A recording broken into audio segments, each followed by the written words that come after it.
Hey, this is Brian again, and I'd like to ask you to do a favor. We can't do this work without people like you, so if you can, please like, share, subscribe, and tell your friends about Bring Back the Porch. There are all kinds of rumors about the history of Medicine Hat. Yes. And one of them is the tunnels. Yeah, you know what? The tunnels are the funniest thing because we get a lot of people who come in, and the first thing I say is, I was like, well, I'm gonna let you down easy. There's no evidence of tunnels. And then there's, of course, the whole bandwagon of people who say, I knew you would say that. Or who paid you to say that? This episode of Bring Back the Porch brought to you by Bernie Leahy, River Street Realty. Let's get you home. Well, I'd like to welcome you to a very special edition of Bring Back the Porch.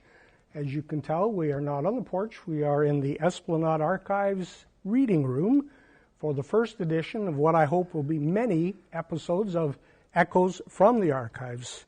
I'm very pleased to introduce Jenny Berrientos, the assistant archivist at the Esplanade Archives here, the point of contact for many people when they come through those doors. Jenny has been a godsend to me when I was doing the Our Towns, when I started to redo them again in around 2022, 23. If I needed images or pictures or background information, Jenny was my ace in the hole. So I'm glad that we get to do this because we have gone down many rabbit holes together. And I think tonight we'll probably go down a couple more, but welcome to the porch. Yes, thank you so much. I'm really excited to be here, and obviously in the archives there's no better place to have our little discussion, so I think that's really great. I did want to take some time to say that, we're really excited to be here in the archives, but we're also on Indigenous land here, so take a little time to do a land acknowledgement. We're on the border between Treaty 4 and Treaty 7. We're also a home of the Métis.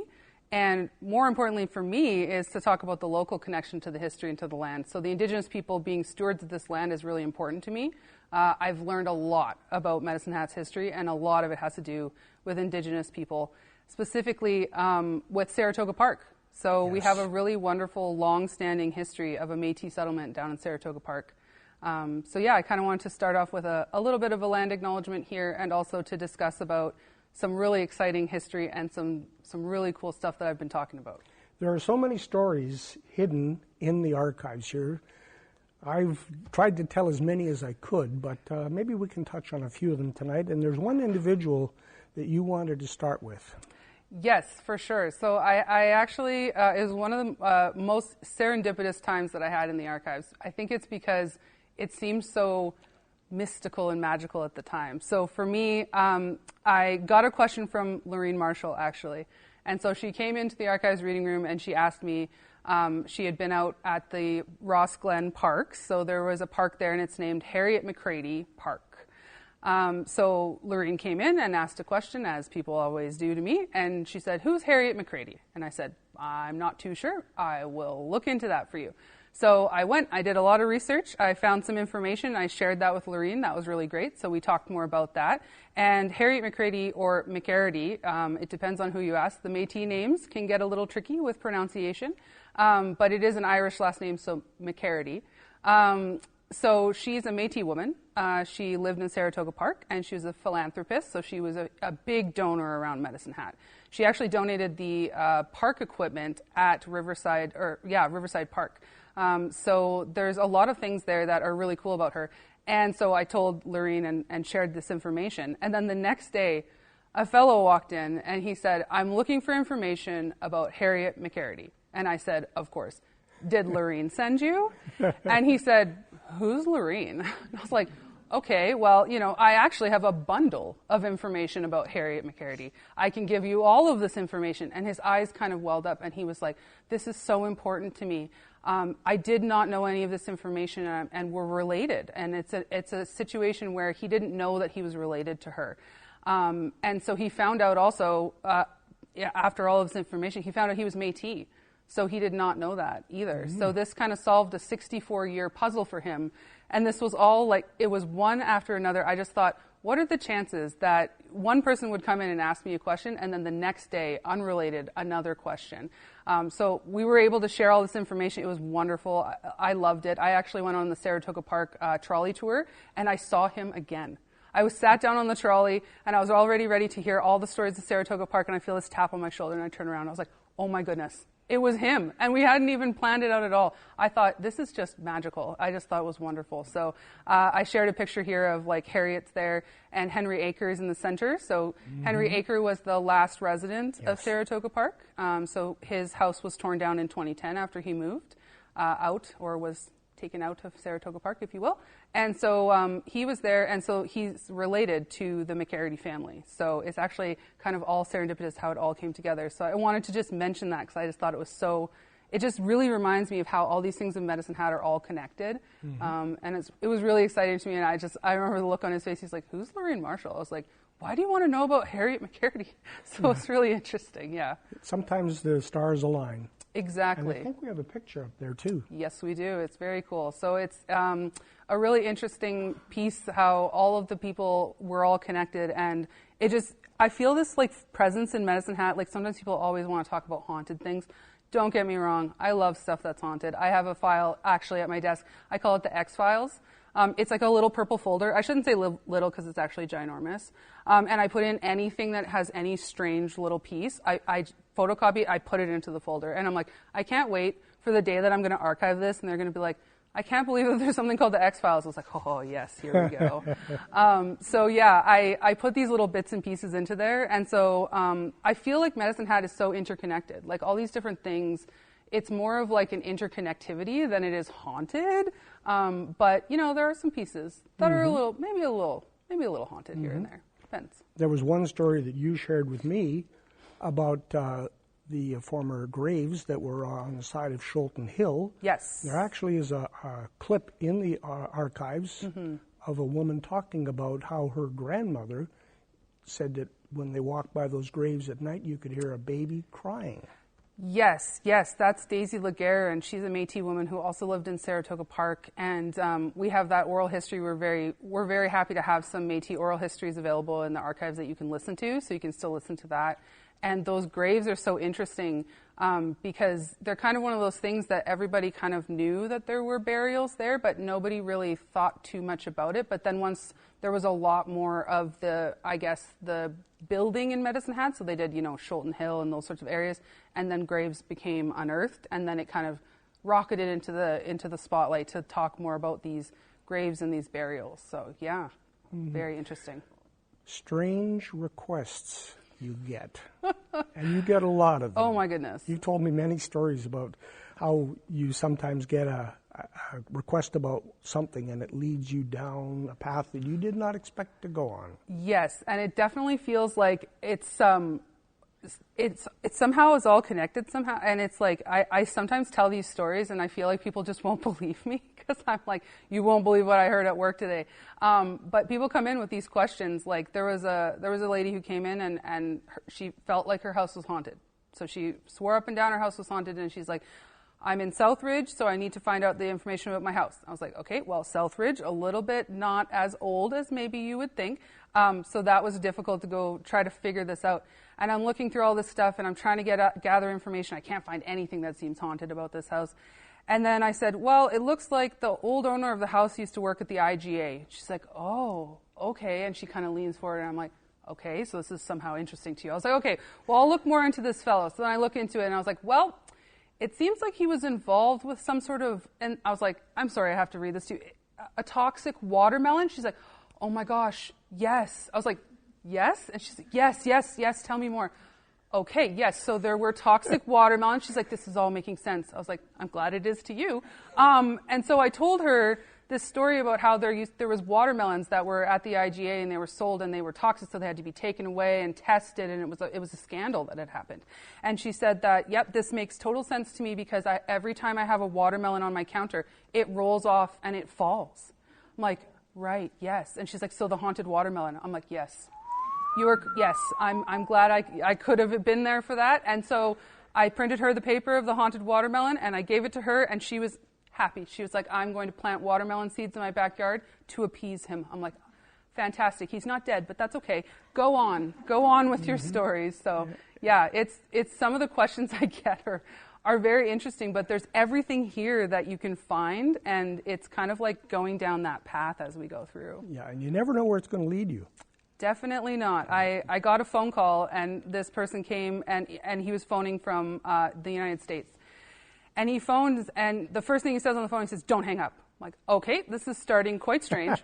And he's like, the news won't take my calls, so I really need you to answer this phone call for me. I'm like, you've got me. I'm hooked. So, of course, I'm laser focused. I want to know what this guy's talking about. And he ends up telling me, he's like, "Did you know that cats and skunks can breed?" And I'm like, no, I can't say that I have heard that before. And he's like, yes, so I'm looking for an article in the 1960s of the skitten, of the cat-skunk hybrid skitten. Skitten. Yes. And so he's like, this is very urgent. My lawyer needs this. I was like, lawyer? This is your lawyer? He's like, it's $1 million question. I'm not kidding. It's $1 million. I need you to find this for me. I need you to tell me who took the picture of the skitten.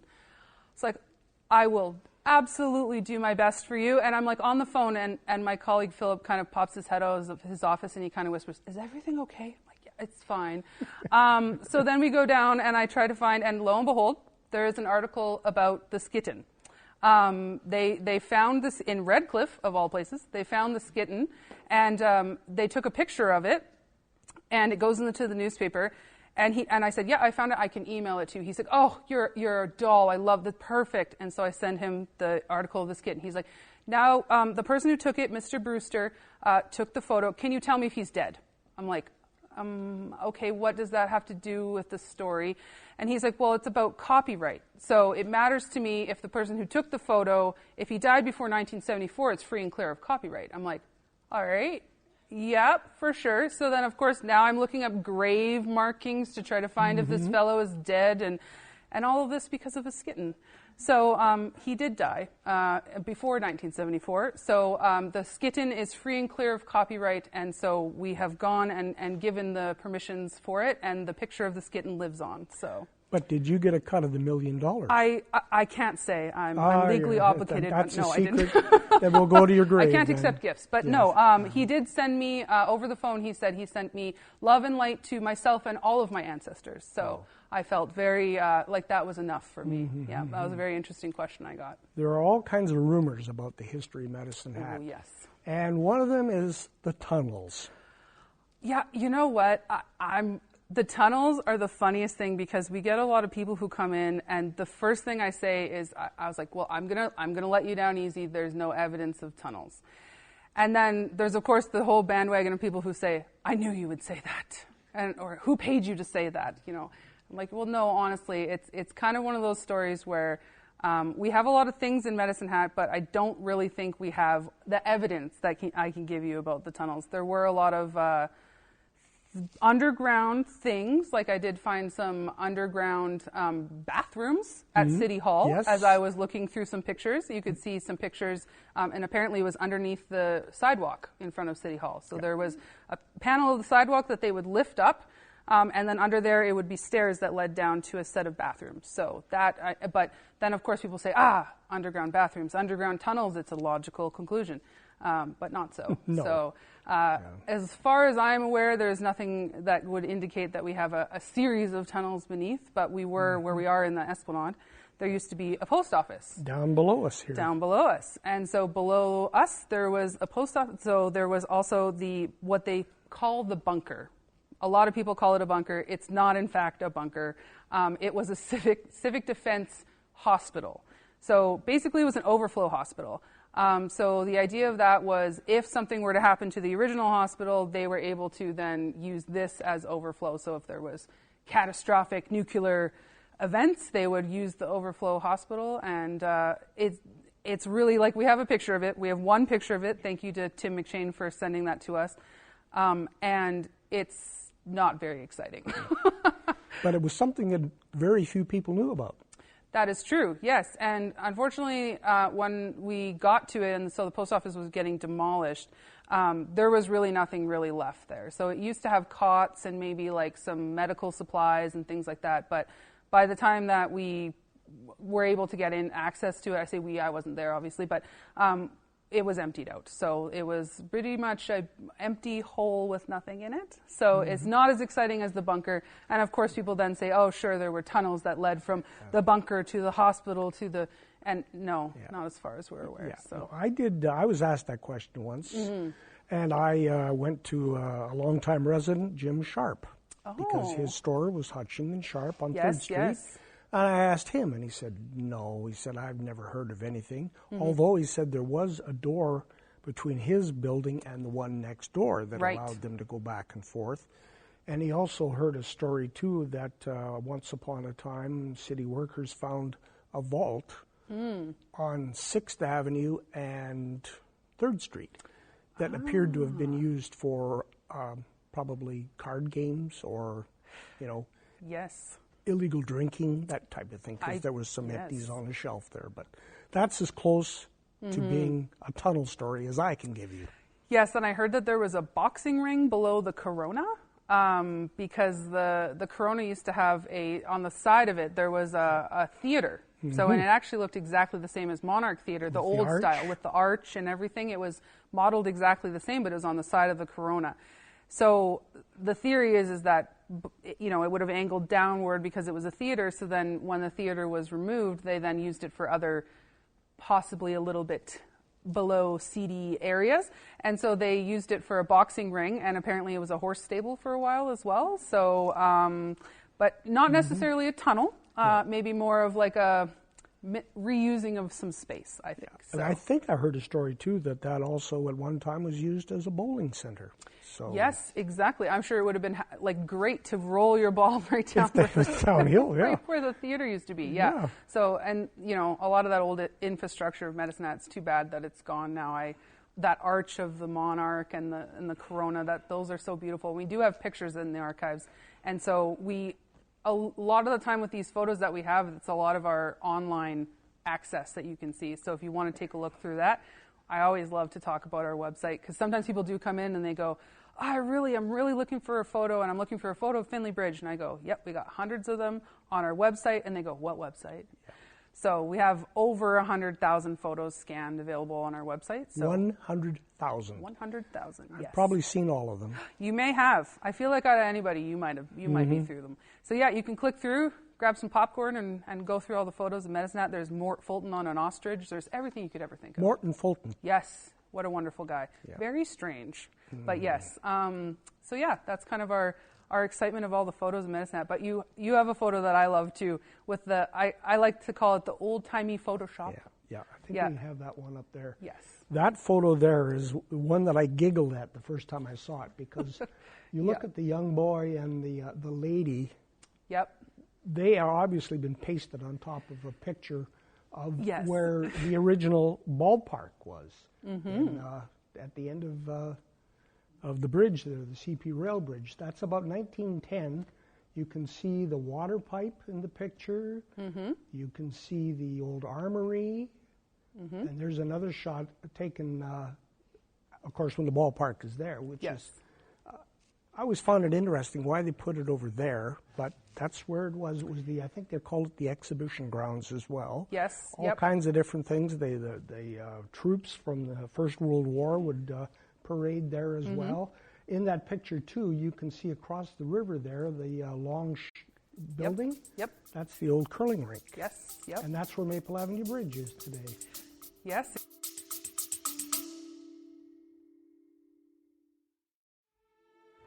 Let's pause for a moment so we can share some exciting news. We're proud to announce that our work here at Bring Back the Porch is getting noticed. From October to the end of January, our videos and reels viewed more than 1 million times. Some of those viewers could be your customers, so sponsoring Bring Back the Porch is a great way to get your message in front of them too. If you'd like to support our work here at Bring Back the Porch, we ask you to go to our website at bringbacktheporch.com and follow the links. Thank you for your support.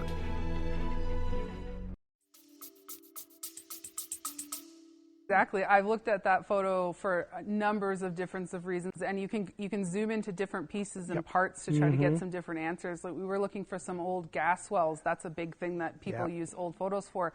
They're trying to find locations of gas wells because they used to be everywhere. And now they have to be capped and monitored. So yeah, underneath the curling rink there was a gas well, so that had to be capped off as well. So there's lots of different pieces that you can look into these old photos and find. But yeah, the old-timey Photoshop is one of my favorite pieces. We have one that's kind of spooky too, because they took a photo at a funeral. And so there's a set of pictures. One of the pictures is empty in the center. There's no one there. So they're all set up on either side. And then the other picture is a picture of the person who's deceased, but they've propped their eyeballs open. Oh. And so then they glued them into the center. I did not include that photo because it's very creepy, once you know the answer. So then they glued him into the center, and then it looks like he's a part of his own funeral. Not too sure stylistically why you would choose to do such a thing, but yeah, it's all sorts of different photos, and you're looking at them and going, wow, okay, I'm going to just put that back now. There is another picture there, too, a color photo, of colorized photo of Athletic Park. And what I like about that is that you can see along the left field fence there, that running on the right side of, that's where the bottle depot is now, and that was called Bank Street. Yes. Bank Street does not exist anymore. Ooh, we've had quite the time trying to find Bank Street, haven't we? Yeah. And it would run across what is now Altwana Drive and up into the hill. But there was an actual street there called Bank Street. Yes, and Medicine Hat changed the names of the streets in 1914, so that threw everything for a loop too. So every time people come and do research, it's kind of like I have to send them down these different paths. Oh, and by the way, the street names all would have changed. And oh, by the way, they rerouted Seven Persons Creek. So what you thought was on the north side is now on the south side. We chased around the isolation hospital for a while too, because that was back when tuberculosis was a thing, which hopefully is still not. But they had an isolation hospital, and so that was down by Seven Persons Creek. And so what happened was that it seemed like the isolation hospital was moving around, going on different streets. So it was on Spencer, and then it was on Kipling, and all these different, I'm like, what is going on? Are they picking up this hospital and moving it? But instead they were actually digging out Seven Persons Creek. So it used to be kind of serpentine moving through, and they decided, nah, we want to just have it as a straight line. So they gave a guy a shovel, and they said, dig this out. His name was Mr. Black, and they wanted him to straighten it out, so they gave him a summertime and a shovel, and he by hand straightened out Seven Persons Creek, which made it so that the isolation hospital moved from one side of the creek to the other side, because Mr. Black actually dug it out by himself. And I think Mr. Black had to go to court to get paid. He sure did, yep. That was one of the first court cases that the city of Medicine Hat ever had, was the contractor said that he was going to pay Mr. Black his wages for digging out this creek, and the contractor got on a train with the money and hightailed it off to Winnipeg, never to be heard again, and Mr. Black went, City of Medicine Hat, I want my money. So then that was one of the first court cases that the city had to go through at the time. So it was big news. It was all over the place that Mr. Black was suing the city for his wages. So, yeah, it's kind of interesting. A lot of people come here looking for family history. And you get some odd requests there, too. Oh, yes. We've had quite a number of odd requests, and some of them even happen from different countries. So we have a lot of connection. Like there's a big Germans from Russia connection here in Medicine Hat as well. But we've had a lot of people who, there was a fellow from the UK that called and said that he wanted to find information about a little girl named Betty Jane. And he said, unfortunately, I don't know her last name. I don't know how old she is. But what it is I have a stack of letters that were kept. And so he was trying to figure out what she had anything to do with. Like, why was she related to the family? Did she have anything to do with him? So then I ended up going through the census. And it's kind of interesting because out of all the places, at least in Medicine Hat, if you're looking for somebody without a last name and you don't know her age and you don't know anything about her, if you just know Betty Jane, if you do a search in the census, 2 of them come up in 1926, and one of them was the person who I was looking for. Needle in a haystack. A needle in a haystack. Not something you could achieve in Toronto, I would assume. No. So in Medicine Hat we could, so we found her. And we still to this day don't really know the answer as to why there were these letters back and forth between the mother and this Betty Jane. But we did see on the census that it did say that she was adopted.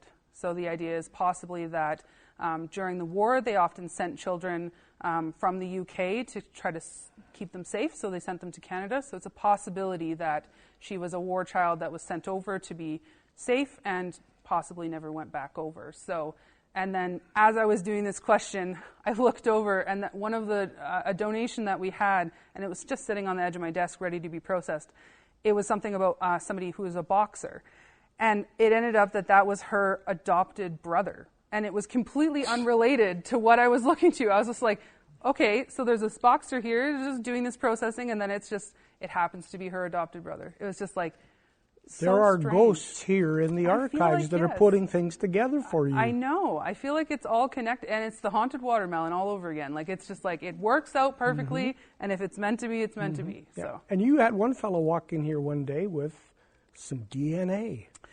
Unfortunately, yes. We do not take DNA in any way, shape, or form here. Please don't ever bring me that. But yeah, we had somebody who thought that, Ancestry and 23andMe and the whole idea of like trying to find your family. So he had a little baggie in his hands, and I kind of clocked him walking through, and I was like, oh boy, here we go. He's like, so I have something. I'm like, I'm going to tell you right now, I don't want that. I love that for you. I love that you're finding your family, but please do not give me whatever's in that bag. So I did send him away with his who knows what. And I did pass them along to Ancestry where they can do those sorts of DNA tests. But we also have a lot of hair in the archives, unfortunately. It's one of the job not exciting parts. It's not a perk, I would say. People do a lot of hair, like for clippings, for family members, those sorts of things. And like I was saying before, when people are colorizing photos, the ladies would want to clip a little bit of their hair so that you could get the color of the hair correct. So there's nothing worse than opening something or going through some photos and you grab and like you're just handfuls of hair. Just why so much hair? I don't love that about my job. So, when everybody says AI is going to take your job, they can have the hair. Yeah. The robots can have that. Yeah. I don't really want to do that. But there's a story of why people kept hair in the Victorian times. Yes, they kept it for mourning reasons. So there was also, we have a Victorian hair wreath where they would weave them all together. It's very beautiful. If you're okay with the hair, which I'm not a huge fan of, like I mentioned, but they would weave it together and it would kind of be like a way to show your family tree. So you'd have the gray hair and then the younger, and like you'd have a weaved family heirloom. Right? I love it. But there also would be funeral cards, and then if somebody was sending a funeral card, they often would send a lock of hair from the deceased person to the funeral card. So we do have funeral cards that unfortunately have hair with them as well. Yeah, so that is preserved in perpetuity. It is, yes, lots of strange things. Donations, you were telling me earlier, though, are becoming harder to get because times are changing. Yeah, it's a lot more digital files, so it's a lot more things. And who hasn't dropped a phone off of a boat into a puddle or something, like that.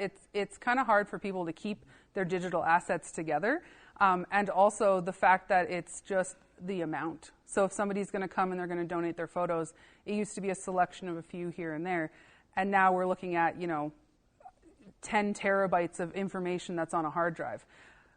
For archives, we love digital is just fine, but there comes a time when you're like, this is a mountain of things. So it's tricky. It's hard too with copyright, with different things like that, to try to figure out how we're going to have these things. And people are a little worried about privacy as well as time goes on. So it used to be a negative would be one photo, but if you have a digital photo, you could have thousands of copies of that thing. Who owns the original? Yeah. Who keeps it forever? So yeah, it's getting different as time goes on. Maybe a little less hair, I guess, as we move through too. There is one photo that you have in the archives that when you walk by, you get a creepy feeling. Yes, that is Mrs. Bassett. So her eyes follow you when you walk by. So she is a giant portrait. She's in a gold frame. She is huge and matronly and stern looking. And as you walk through to the archives, you turn the corner and you get to where the collection space is, and her eyes are just following you through. And I always tell everybody, just wave to Mrs. Bassett as you come by, and then the heads kind of do a double take. I'm like, yeah, she'll be watching you as you walk through. She was the proprietress of a local hotel, and she had sons, and her husband tragically passed away. And instead of giving the hotel over to any of her 7 sons, she decided she was going to keep it herself. So in the era of when, men kept the assets, she decided she was going to be the proprietress, and none of her children were going to have anything to do with the hotel.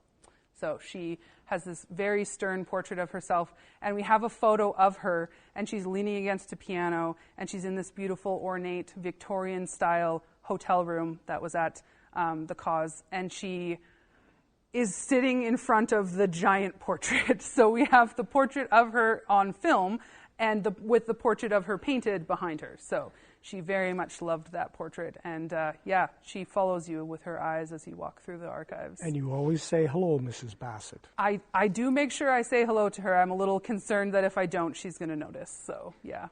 If people want to make donations, how do they do that? You just walk in the door. Sometimes you can make an appointment if you want to, but most of the time it's kind of like you're cleaning up, you're looking through your things, and you're deciding where do things go, what family's going to get what, and so then it's kind of spring cleaning. So we definitely take things like that. I would prefer if you don't turn a box over upside down into a garbage bag and hand me that, but a little more order is preferred. You can keep the fingernails and the hair. I don't want that. Yeah. But most of the time for donations, we're just looking for things, anything to do with Medicine Hat. So sometimes people think, my family's we're not a member of the clergy, we're not a member of the church, we're not a member of council, why would you want my items?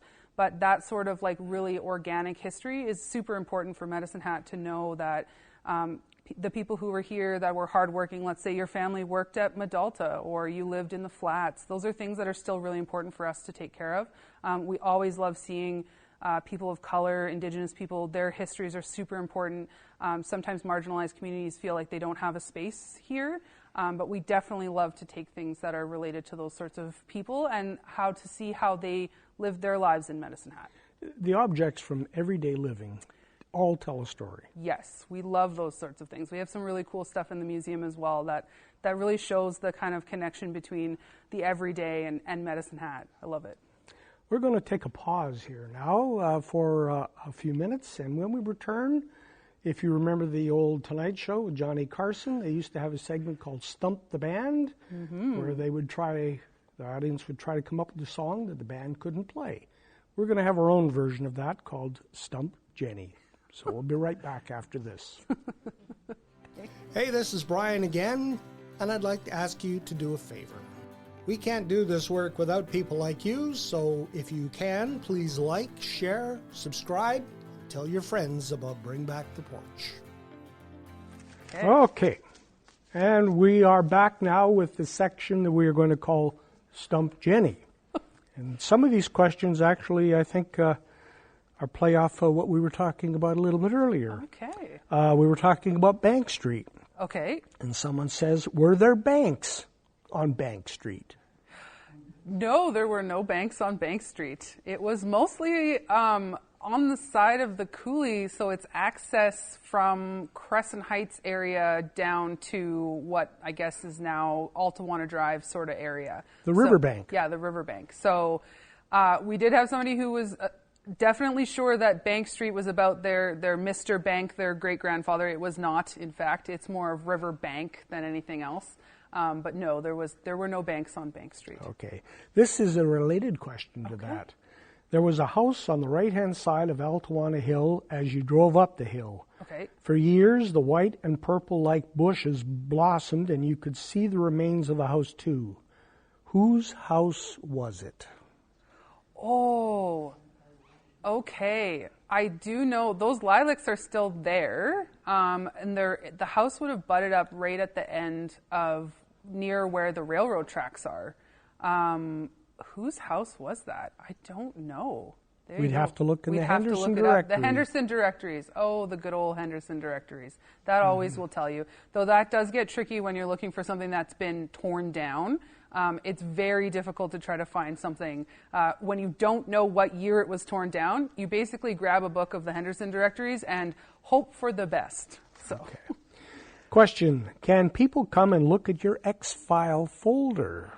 Yes, anytime. I had a group of a couple teens that came in, and they said, I'm looking for something, but I don't really know what. I want to do a project, and I want something that's like weird. And I was like, oh my God, girl, I have you. And I brought out the X-Files, and they were here for hours reading through my X-Files. And it's like everything from cows getting abducted by aliens, of course, to like back in the 1900s where it was like the UFOs, like the flying objects that they weren't sure what it was. Could it have been an airplane? Those sorts of things. So the X-Files are, anytime you want to come, I will happily grab the X-Files out for you and we can look at them together. I just love it. And then every time I peek over their shoulders sometimes, because they go, oh my God. And I was like, really, what part was it? Like, I almost want to know where they're at with it. I love it. What is the oldest building in Medicine Hat? The oldest building? I know the oldest house. The oldest brick residence on its own foundation is the Duggan House, which is right beside us. The oldest actual house is in Riverside. It is across the street from Hargrave Park. Today it's, I guess it's a trailer park, but there is a house that's, the one house that's there that's facing the street. It's an actual, like a built house. That is the oldest standing house. It's wooden though, so it's a little bit different than the Duggan House. So the Duggan House that's close to us is the oldest brick residence in Medicine Hat. Okay. Someone just wrote on here, 2 lanes of Monarch Bowling Alley. I don't know if 2 lanes of Monarch Bowling Alley. Were there 2 lanes at the Monarch Bowling? I feel like there was the King Edward billiard oh yeah, the next billiards. to it, but, that's true. I feel like I should staple that into my X-Files. Like just unassuming, just stick that in there without a question mark on it. I'll Leave save it. Okay, I love it. Yeah. Yes. What's your favorite letter in the archive? Letter? Letter. My favorite letter. See, what happens is that archives, it's kind of sad because a lot of the times we only get one half. So we only get letters because, the person receiving the letter is the one then that donates to us. So then we don't see the other half of it. If it's one side, it's a letter. If it's both sides, it's correspondence. We very rarely get correspondence in the archives, so we only ever have letters. But one time I was going through some files and I found correspondence. So I found both sides of it, and they were very loving letters to from a young lady to a young man who was serving in the First World War. And I'm going through, I'm like, oh, this is so beautiful. They're talking about reuniting with each other after, and I miss you so much, and I hope you're well. And I'm thinking, oh, this is such a lovely story. It's so nice that we have both sides. And then I was like, wait, why do we have both sides of the letters? And then I looked into his attestation papers, and I found out that he died. Oh. So unfortunately, the reason why we had both sides of the letters was because she did remarry to someone else, and after he had passed away. And so the reason why she had the 2 sets of the letters was because they returned his set to her when he died. Okay. So she kept it for 70 years. She kept these letters, and she said that it was always so close to her heart, but she felt that the archives were the place for it to go because, unfortunately, he had passed away. So there wasn't a family connection there. They didn't actually get married. But so that's one of my favorites. But it is hard because you're looking at it and thinking, oh, this is so sweet. And then, oh, no, it's so sad. So, yeah, many of the people I look up in the archives are sadly deceased. Yes. So. But I can see a movie in those letters. Yes, and it's very loving and very cute to see, and you can tell that there's a lot of tension there because every time you're writing, you can tell that she's worried she's not going to get a letter back, and there was that last letter where she never received a letter back from him. So yeah, you could see in her writing that she's very nervous about that. So I have letters. I'm fortunate to have letters between my grandparents. Oh, my grandfather came to Medicine Hat in 1904, working on the CPR with the intention of making enough money so that he could bring his fiancée, or he actually go back to Fleming, Saskatchewan. Oh. But he writes to her about things that were happening in Medicine Hat, 1905, 1906. And in one of the letters, he says that Medicine Hat is the roughest place he has ever lived in. Oh. And he had lived in places in northern Wisconsin along near Duluth, mining towns and whatnot, but Medicine Hat, he said, was the roughest place he ever lived. I feel like in those early years, that might be true with the Northwest Mounted Police and kind of trying to take back the West sort of idea. It could have been a little rough and tumble. We were pretty far from the major cities, and so a lot of the times when there was anything to do with like justice or anything to do with, charges or those sorts of things, they had a long way to go before you went to actually a court case. So yeah, I could see where that would be a little rough. Who do you think is the most influential hatter in history? in history. You know, that's a really tough one because sometimes there's people that you don't even know are medicine hatters. One of the ones that's my favorite, I don't know if he's the most influential, but I think he's pretty cool, is Roll-Off Benny. So I do have a picture of him. He's in an airport. He's on the tarmac, and he's in a plane. So Roll-Off Benny was a artist, and he was a photographer, and he was born in Irvine, and he was raised in this area. And then he went on to, in 1947, he left to Europe to go be an artist, and he never lived in Medicine Hat again. But he ended up being one of the most interesting artists I've ever heard of. There's articles I found about him, and they talk about what he's wearing a mink coat, but inside out, so that the mink is touching his skin. And they're putting this in like the newspaper in Milan. Like this is so interesting fashion about him that they really need to talk about his coat and what would happen if it rains.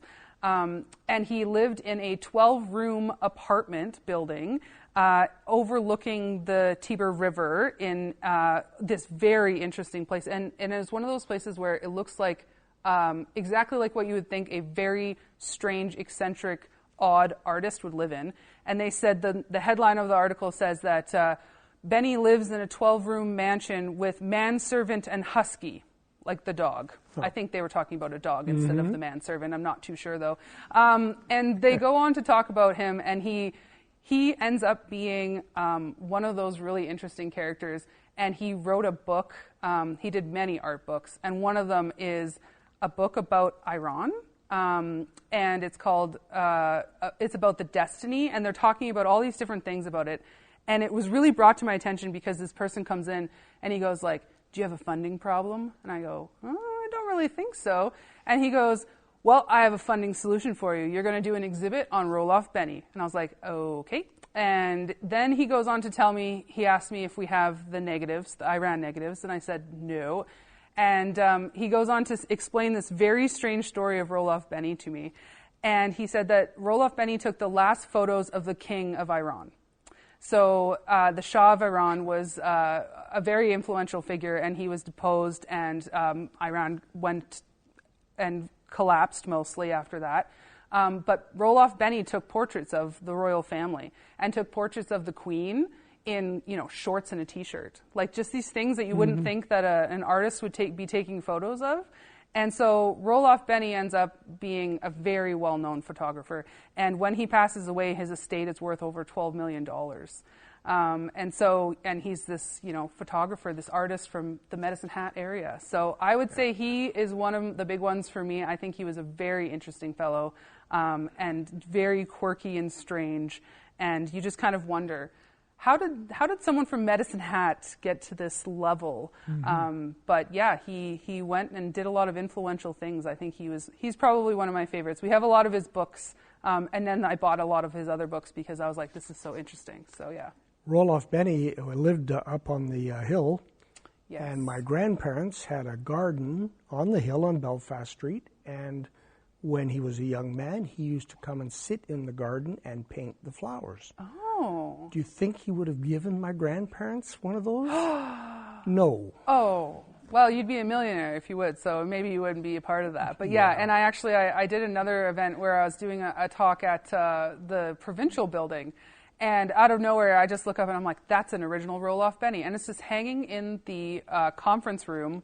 I can give you the room number if you want. Of the Roll-Off Benny picture is hanging in a conference room in the Provincial building, and it's signed. And it's very interesting because I said, how did you get such an interesting painting? Like, it's very rare to have a painting of his because he mostly moved into photography.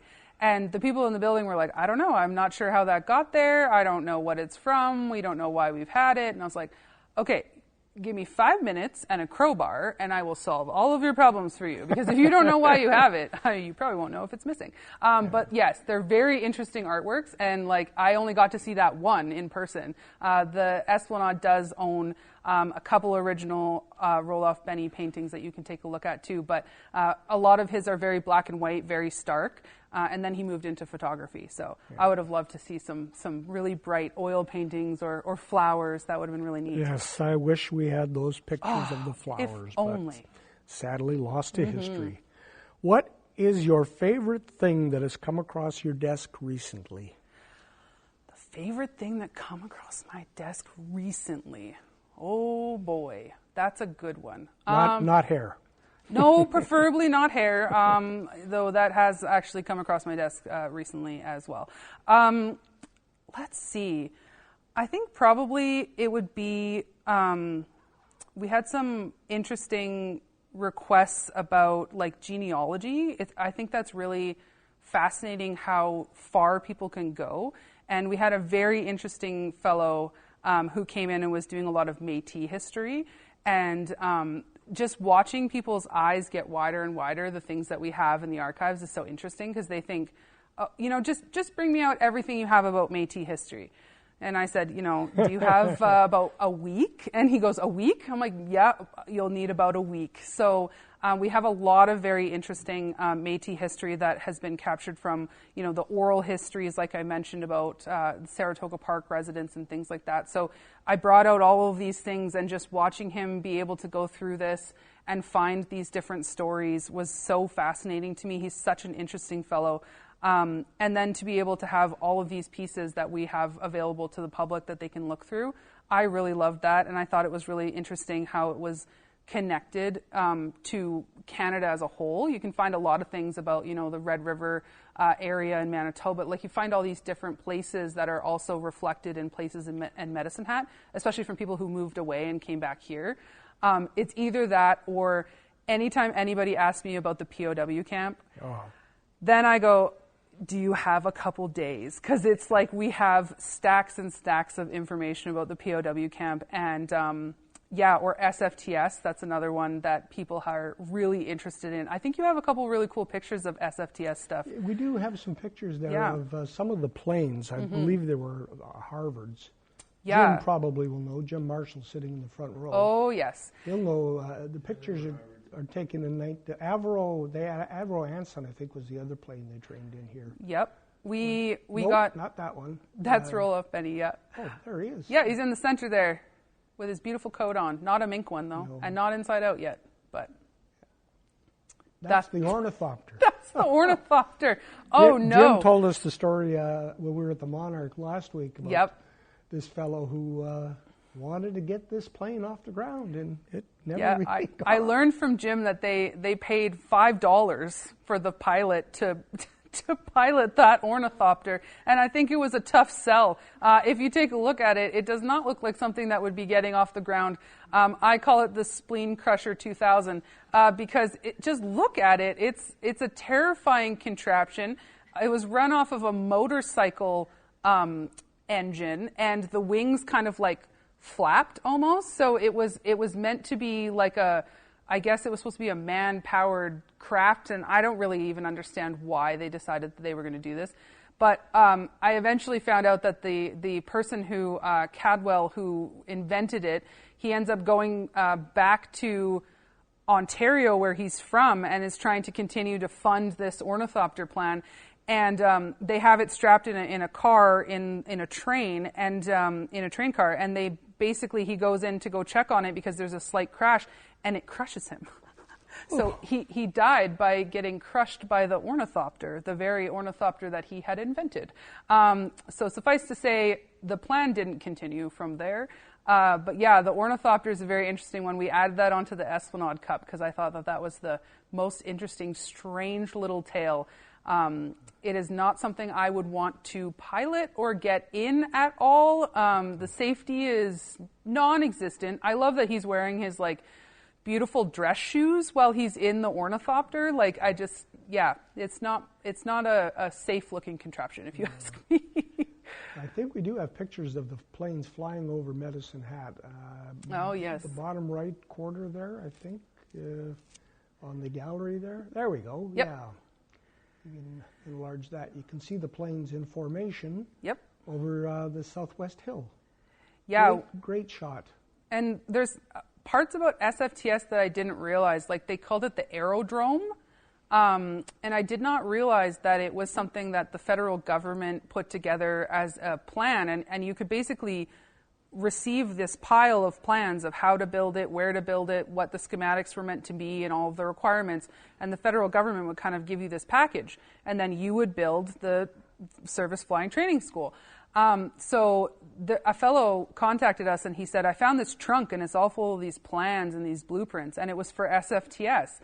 And part of it was that they required that there was a runway, a supplementary runway 3 kilometers away. Yeah. And so that kind of solved a question that we had had before, because of course there's the runway, there's the airport, but then there's 3 miles away, there's supposed to be this other runway for if the runway is compromised, you need to have another runway instead. So this guy had this trunk full of plans. I tried my best to convince him to donate them. He's not interested, which I'm not surprised because they're very cool. Mm-hmm. But yeah, SFTS is a very interesting one. It brought a lot of people locally here for training, and it was a huge boom to Medicine Hat to have this SFTS here. So I love the picture of the planes flying over. That's really neat. Yeah, I love it. It's a great shot. There's King Cooley as well. You can see the area now. You can still see some of the old Connaught Golf Course there too. The dots where the golf course was. Yes. Yep. Very interesting. What is the actual true story about how Medicine Hat got its name? Oh, no. Do we have time for that? I was like, fade to black. This is going to be too complicated. There are at least 13 different stories of how Medicine Hat got its name, and each one has its own validity to it. The city of Medicine Hat kind of chose an official story that they wanted to use for the naming of Medicine Hat, but, you know, we even have something that's called the Gillette Scroll. And so it is a handmade, I don't think it's very pretty, but, you know, they sold them. So they're these big scrolls, and it's written all the way across, and there's little pictures there. And it goes on to tell this tale about how there was this great war between these two warring indigenous factions together. And it's very stylized, it's very interesting, and at the very end of it you realize that none of this is true. It was sold as a souvenir item, so it was sold en masse as something, as a collectible. So we have lots of different copies of it, and sometimes every once in a while people will come in and it's fully framed and they'll go, I'm willing to give this to you. And I go, I think you should keep it because I have about 19 of those already. So it's not unique. It's interesting, but it's not something that is something that we want any more of in the archives, I would say. But that one's just kind of one of the ways that is kind of popularization of this story. There's a book it's called What's in a Name, and then the Medicine Hat section. So it's a book about every name of all the different places in Canada. But the Medicine Hat section is about 15 pages long because they have to tell all the different stories of how Medicine Hat got its name. And it really depends on who you ask, because there's oral tradition, then there's like actual stories themselves, there's evidence, there's non-evidence. So that one is too difficult to say what is the true story of how Medicine Hat got its name. It's too tricky to say who's going to have the right answer there, but I do think that it's certainly an indigenous story. It's an oral history that's been passed down, and I think that finding the truth in that definitely involves a lot of connection with the indigenous communities to find out which ones are able to tell you those stories, because certain cultures believe more in the serpent that you hear of in the river, whereas others see it more of as a mermaid in the river, and others see it more of like as a great spirit rather than a physical entity. Some have it related to the river, some have it don't. And then also the headdress itself is always a difficult one because every group has a different headdress in the way it looks. So I know that, you know, when there was murals or when I was doing research about Medicine Hat and how the headdress should have looked for the Medicine Hat, even that in and of itself can be totally different based on the different groups that are available to look through. So we have some that are headdresses that are quite small and they're pointed upwards, and then there's some that have the big feathers that head backwards. I've even seen some with the buffalo horns, which is kind of the stylized one that you see on the Medicine Hat News. Yeah. And so, yeah, it's hard to say. That one will be in the X-Files. It will have to remain there because I'm not too sure the right answer on that. And there's also a follow-up on that, in that Medicine Hat back about 1908 or 1910, some business people in Medicine Hat thought that was not a dignified name for a city of our importance. Yes. We must change the name. Yes, Gasburg was one of the options that they chose. And then Rudyard Kipling got involved there because he had a little bit of a stake in the matter. He really liked Medicine Hat. He had visited here, and he had really liked the Medicine Hat as the name. He thought it was all your own. It was this interesting little place. And then he penned this very interesting editorial, and he wrote quite scathingly into the newspaper about changing our name and what he thought about us changing our name. And at the end of it, he says, "Why, what would we call a city who turned its back on its own name? Why, Judasburg." So he was very invested that we don't change our name. So instead of being called Judasburg, we have remained with Medicine Hat. So yeah, he said that we should never change our name. It is all our own, and there's magic in it. So I really love the name. I think it's really interesting. Though if you try to tell anybody online about where you're from or what you're doing, they're really, I don't understand why your name is all like that. But I love it. I think it's really great. So. Well, there are lots of stories that we could continue to tell. Oh boy, yes. I think we'll have to have another visit at another time. Sure. Jenny, thank you. Yes, thank you so much for chatting with me and going down the rabbit holes with me. This has been fun. It has been. Thank you.